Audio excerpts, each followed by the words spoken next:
मुम्तदाइती चुम्गतो बदिमानको थुता मायाली इनका पाया तो चाताङ मन पाइ 2050 सालमा ठुलो महामारी आयो यहाँ कमाइ खाने अब जग्गा जमिन खोरिया पनि सबै पहिरोले लग्यो अब चाहिँ केरा रोपन भनेर चाहिँ केरा रोप्ने सुरु गर्यो त्यसपछि बिस्तारै बिस्तारै अमृतो पनि रोप्यो अनि त्यसपछि फेरि अब त्यसले मात्रै भएन माछा पालन गर्ने भन्ने माछा पालन काम पनि सुरुवात गर्यो त्यतिखेर 2टा पोखरी बनाएको थियो सानो सानो पोखरी अनि त्यताबाट अलिअलि छप खाने तरकारी खाने कामहरू भयो केरा बेचेर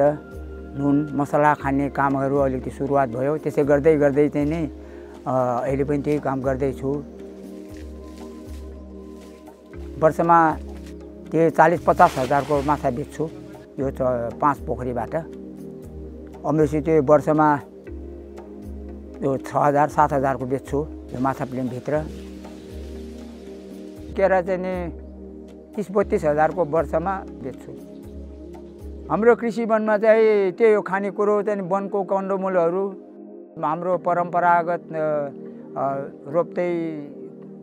आएको तरुल पिँडालो भ्यागुर डुम्बुरी नेवारो खनियो कटर भुइँ कटर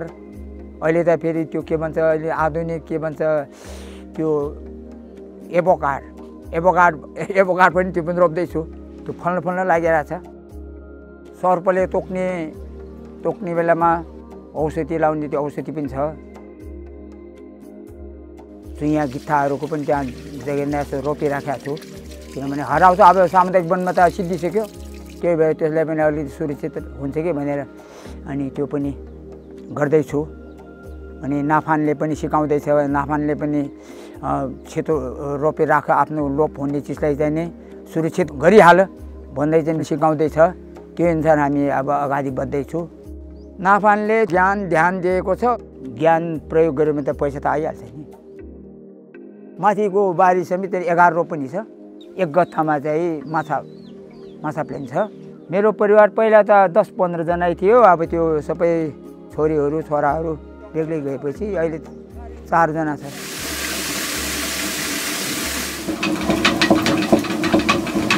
अब यहाँ चाहिँ नि अब सुँगुर पाल्दैछु सुँगुरले अब यो जेठ महिनातिर 20-25 गोटा हुन्छ होला अहिले 6 गोटा छ अझै बढाउने काम बढाउँदै लाने काम सोचेको छु चेपाङको चाहिँ नि दिन प्रतिदिन चाहिँ नि भाषा अनि संस्कृति संस्कार दिनुमै चाहिँ नि लोप हुँदै गएको जस्तो मलाई लाग्छ त्यसलाई कसरी जोगाउने होला